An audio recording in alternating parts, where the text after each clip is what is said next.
Good morning everyone. Now next topic is torsion of cylindrical bar. Last video में हमने circular shaft का torsion discuss किया था, torsion of circular shaft by couple M. आज हम discuss करेंगे torsion of cylindrical बार। देखो, torsion of cylindrical बार को हम किस तरह से और किस तरह से आपके पास डेफिनेशन जो है एग्जाम में किस तरह से आ सकते हैं। Show that torsion problem for a beam of any cross section is completely solved once the torsion function is determined, और we can say that show that torsion problem of cylinder of uniform cross section depends upon finding harmonic function। किस पे depend करता है? Harmonic function psi पे depend करता है, जहाँ पे डेल स्क्वायर साई 0 है इन रीजन आर, और which on boundary takes the value, boundary पे वो क्या वैल्यू उसकी जो बाउंड्री पे वैल्यूज़ हैं वो क्या हैं? Psi equals to 1/2 x square plus y square plus c. So सबसे पहले हम इसमें दो केसेस पढ़ेंगे। हमने क्या लिया है, एक जैसे हमने लास्ट टॉपिक में हमने सिलेंडर लिया था एक, जिसका सर्कुलर क्रॉस सेक्शन था। इसी तरह से हमने एक सिलेंड्रिकल बार ली है, ठीक है। कोई बॉडी फोर्सेस नहीं है, एक्सटर्नल फोर्सेस जो हैं, लेटरल सरफेस एरिया जो है वो एक्सटर्नल फोर्सेस से फ्री है, और one end of the bar को हमने plane z is equals to 0 में फिक्स किया, जैसे हमने लास्ट में किया था, एंड अदर एंड को हमने z is equals to L plane में फिक्स किया है, जिसे हमने कपल से ऑफ मैग्नीट्यूड m से ट्विस्ट किया है, जिसका मूवमेंट जो है एक्सिस ऑफ द बार के अलोंग है। सो सिलेंड्रिकल बार है तो दो केसेस होंगे कि आइदर उसका जो क्रॉस सेक्शन है वो सर्कुलर है या नहीं है। सो सर, अगर मैं फर्स्ट केस कंसिडर करती हूँ तो फर्स्ट केस आपके पास क्या आता है? Bar with circular cross section, circular cross section. तो bar with circular cross section हमारा सेम टॉपिक आएगा जो हमने लास्ट टॉपिक किया, that is torsion of circular shaft. वो भी आपके पास एक सिलेंडर है जिसके जो क्रॉस सेक्शन है वो सर्कुलर है, और उसमें प्लेन ही रहता है। तो आपने वो सारा केस जो है केस 1 में करना है। अब अगर मैं केस 2 की बात करूं कि केस 2 क्या होगा, कि अगर आपका क्रॉस सेक्शन जो है वो सर्कुलर नहीं है, means we can say that in case 2 cylinder other than circular cross section, ठीक है, जिसका क्रॉस सेक्शन सर्कुलर नहीं है। सो उस केस में आपके पास W क्या था? 0 था, ठीक है। इस केस में क्रॉस सेक्शन जो है वो प्लेन नहीं रहेगा उस सेक्शन में। उस टॉपिक में आपके पास क्या था? क्रॉस सेक्शन प्लेन ही रहता था, जिसके कारण W के अलॉन्ग कोई डिस्प्लेसमेंट नहीं होती थी। अब यहाँ पे डिस्प्लेसमेंट्स होगी तो वो हमारे पास जो W होगा वो नॉन ज़ीरो होगा, और लेट अस कंसिडर कि W जो है हमारे पास इंडिपेंडेंट ऑफ W जो है हमारा इंडिपेंडेंट ऑफ Z होगा, और let W is equivalent to phi of, हमने कोई फंक्शन ले लिया XY का, उसके इक्वलेंट है, ये W की वैल्यू होगी। लास्ट में हमने फाइंड आउट की थी डिस्प्लेसमेंट्स, जहाँ पे आपके पास U की वैल्यू आई थी। डिस्प्लेसमेंट्स देखो क्या आई थी, डिस्प्लेसमेंट्स U की वैल्यू आपके पास क्या आई थी? माइनस अल्फ़ा ZY, V आपके पास क्या था? अल्फ़ा ZX, और W यहाँ पे क्या होगा? Alpha phi of x comma y, और अल्फ़ा आपके पास क्या है? ट्विस्ट पर यूनिट लेंथ, और phi of x comma y जो है some function of x and y है। अब हमें स्ट्रेस डिस्ट्रीब्यूशन फाइंड आउट करना है, मीन स्ट्रेसेस फाइंड आउट करना है। सो सबसे पहले टो जेड वाई लेते हैं, तो हमारे पास क्या आएगा? म्यू, जो z पे डिपेंड करता है, बिकॉज ऑब्वियस है u और v तो आपका सेम ही है।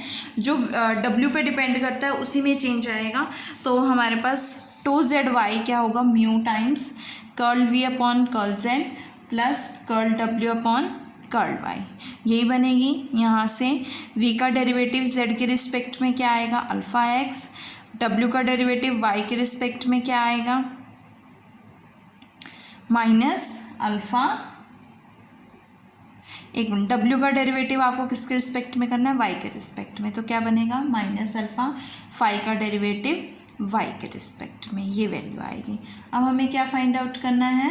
Tau z x, tau z x क्या बनेगा? म्यू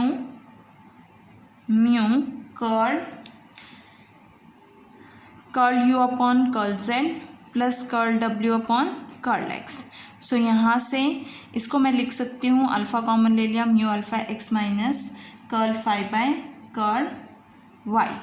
यहाँ पे माइनस नहीं आएगा, प्लस आएगी वैल्यू बिकॉज पॉजिटिव है। अब curl u by curl z की बात करूँ तो यू का डेरिवेटिव जेड के रिस्पेक्ट में माइनस अल्फ़ा वाई प्लस डब्ल्यू का डेरिवेटिव एक्स के रिस्पेक्ट में तो क्या आएगा alpha curl phi by curl x, और यहाँ से अल्फ़ा कॉमन लोगे तो म्यू अल्फ़ा आपके पास क्या आएगा curl phi by curl x minus y. और बाकी सभी केसेस आप फाइंड आउट करोगे तो सभी केसेस में आपके पास स्ट्रेस जो है ज़ीरो रहेगा। So tau i j is equals to zero otherwise. तो ये आपके पास क्या है स्ट्रेसेस हैं। डिस्प्लेसमेंट्स क्या हैं, u is equals to minus alpha z y, v is equals to alpha z x और w is equals to alpha phi of x comma y, और इसकी हेल्प से हमने स्ट्रेसेस फाइंड आउट कर लिए हैं।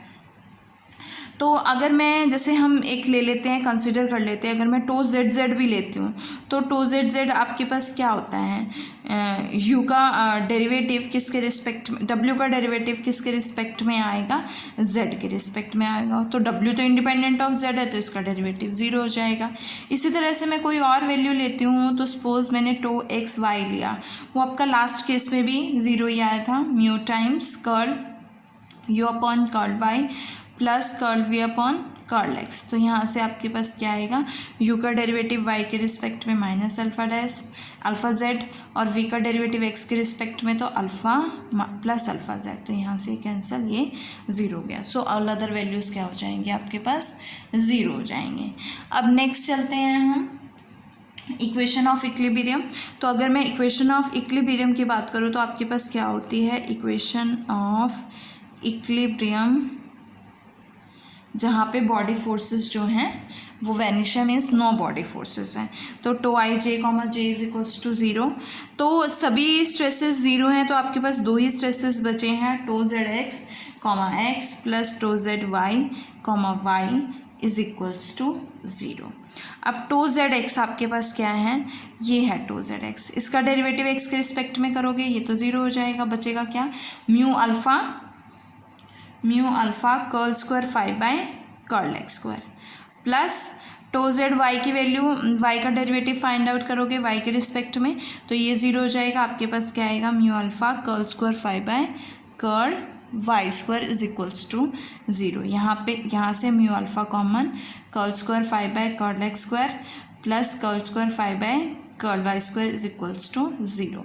म्यू अल्फ़ा क्या है आपके पास, ज़ीरो हो नहीं सकता है, और यहाँ पे फाई जो है वो इंडिपेंडेंट ऑफ जेड है तो ये क्या बन जाएगा, डेल स्क्वायर फाई बन जाएगा। So we get del square phi is equals to zero. It means equilibrium condition कब सेटिस्फाई होगी, ये ज़ीरो कब होगा, अगर फाई जो है हमारे पास हार्मोनिक फंक्शन होगा throughout the cross section, कि throughout the cross section आपका cross section of the cylinder अगर फाई हार्मोनिक फंक्शन होगा तभी ये इक्विलिब्रियम की कंडीशन को सेटिस्फाई करेगा। सो ये आपका टॉर्जन ऑफ सिलेंड्रिकल बार का जो सेकेंड केस था उससे रिलेटेड डिस्प्लेसमेंट्स और स्ट्रेसेस थे, और इसमें हमने equation of equilibrium find out की कि वो कब एग्जिस्ट करेगी, कि इक्वेशन ऑफ इक्विलिब्रियम कब सेटिस्फाई करेगा, अगर आपके पास कोई हार्मोनिक फंक्शन फाई एग्जिस्ट करेगा across the cross section of the cylinder। Next video में हम बाउंड्री कंडीशंस पढ़ेंगे।